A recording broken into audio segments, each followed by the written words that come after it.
So yes, it's that time of the year. Yes, the holiday season. And with the holiday season, we get a load of terrible Christmas movies. And this year, Netflix dropped a new Christmas movie named My Secret Santa. And boy is it bad. Like, you remember the movie Mrs. Doubtfire? Yeah, well, it is like that, but if you change the genders and if the writing was just way worse than Mrs. Doubtfire. I swear, this movie was so bad it made an hour 30 feel long, which is hella short nowadays. Now, let me just go right into it so you know what I mean. So the story starts off with this lady and her name is Taylor, and she works at a Christmas cookie factory, very much in the Christmas spirit, but don't ask me what she's doing during the other 10 months of the year. Got that spirit of Halloween type of business. Anyway, that job doesn't work out for her because she gets Fired. But I.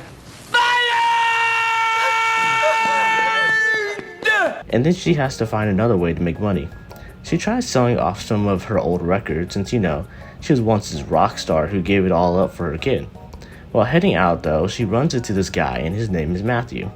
He was apparently a big fan of hers back in the day when she performed and he wanted to get to know her more. He asks if he can go get some hot chocolate with her and she kind of blows him off at first, but then later she's like, maybe we can go to the bistro together, but it's not a date though. It's not a date. And he's cool with that and they go their separate ways. Then she goes to visit her friend's house and she is trying to figure out how she can earn some more money. Her friends tell her that she can work at the ski resort nearby, but the only position open at the ski resort is a mall Santa type of position. So since her friends are great at costume design, they get to work and whip up a disguise for her that day. And now why a ski resort, you may ask? Well, so here's one of the dumbest parts of this film. So the reason why she needs money, and not just money to get by, but a lot of money, is to pay for her daughter's snowboarding lessons. And wait, it gets even better, because working at the ski resort won't even pay for the lessons fully. She'll only get like half off for doing it. Now immediately while watching this, I was like, why did they make this the reason for her to go work at a ski resort? Especially when it comes to something so drastic as creating a whole ass disguise to go and work there. Like, at least if Mrs. Doubtfire made more sense since he disguised himself as a nanny so he could spend more time with his kids. But like snowboarding lessons? It should have been something more believable, like college tuition or being threatened by eviction or something. But snowboarding lessons is crazy. But anyway, she gets her disguise and she heads off to the ski resort for the job interview. So it turns out that the guy, Matthew, from earlier is also the son of the guy who owns the ski resort, and he's about to become the new owner. So he helps out in the operations and he's learning to become better at working there. So he's helping out in their hiring process and Taylor's there in her Santa fit. The lady who's hiring says that they don't need a background check when it comes to hiring a Santa since they don't have enough time. I think it would be a good idea to get a background check for someone, especially since the mall Santa's main job is to interact with kids. Also, the fact that they didn't bother background checking a guy claiming to be named Hugh Mann is hysterical to me. But anyway, so she, without much of a process, Taylor somehow gets the job and she is put to work the next day. So she is about to change in the locker room with the boys, which is a really bad situation for her to be in, and Matthew is also there changing. Matthew is kind of suspicious of Taylor because he thinks he might recognize her, but he isn't quite sure about it. She even drops her unicorn chapstick, and then Taylor is all like, I need to keep my lips moist when I'm flying through the sky and stuff, ho ho ho. And I mean, another thing that I want to talk about is why does she talk like Santa the whole time she's in disguise? I know she didn't want to give anything away, but she kept making Santa references and not talking like a normal human being, which when it came to talking to her coworkers and stuff. It was almost like watching an actor method act, but they just wouldn't stop for some reason. So anyway, first day on the job and all the kids are waiting and they're excited to speak to the new Santa. So the kids sit on her lap and tell her what they want for Christmas. One kid says she wants a pony for Christmas and Taylor for some reason decides to get all analytical on the poor kid. She's all like, that's cute. Do you know how much a pony costs, my dear child? How big is your apartment? Do you know how much it costs to take a horse to the vet?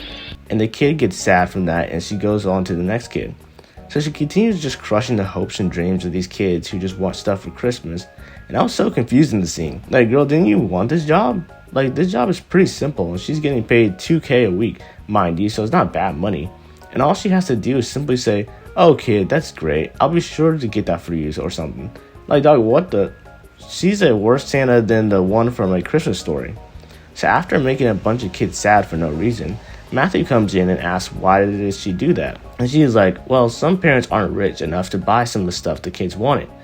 Okay, so I understand the sentiment, right? But like, that doesn't mean just hit the kids with a hard brick of reality. And another thing is that if she did this in a mall, that is one thing, but she's in a ski resort. I don't think your average Joe is just casually bringing their kids to ski resorts. I'm sure the parents bringing their kids there are pretty well off, just a guess though. So anyway, Matthew is like, I tried to ask this woman Taylor out and she rejected me, and he's all sad about it. And then he's like, it's so strange because I feel like she was right in front of me. Oh buddy, do I have something to tell you? So later on, Taylor has a change of heart and does decide to get a nice cup of cocoa with Matthew. So Matthew and her are talking and having a good time, and since Taylor also decided to actually do her job and not be such a terrible Santa, she is starting to get recognition from the community. Because of this, Matthew decides to invite Taylor to the company Christmas party, and this would be great, but the problem is that he wants Taylor to meet the new Santa that they hired. So unless Taylor has a twin that I don't know about, she is royally screwed in this situation. Since if she doesn't show up as Taylor, she blows a date with Matthew, but she doesn't show up as Santa, she basically throws her job away. So like any normal person, instead of telling the truth, she decides to do both in this elaborate scheme she comes up with her friends. So they get to the party, and this entire scene was just Taylor talking with Matthew and her coworkers for a bit, acting like she has some problem with her head or eye or something, rushing her ass to the bathroom to get changed and come back out as Santa. This happens a number of times to the point that Matthew's like, what is going on here? And he goes to check on Santa in the bathroom. When he goes to check, he looks underneath the stall, and I hate American bathrooms. I'm sorry, but why are the slits so big that someone could just look inside there? I wish it was like other countries where the door comes completely down so I can feel like I have some privacy, but sorry, anyway. He checks under the stall and sees her grippers and another pair of legs underneath the stall. And by this point, I can't believe this man did not question anything.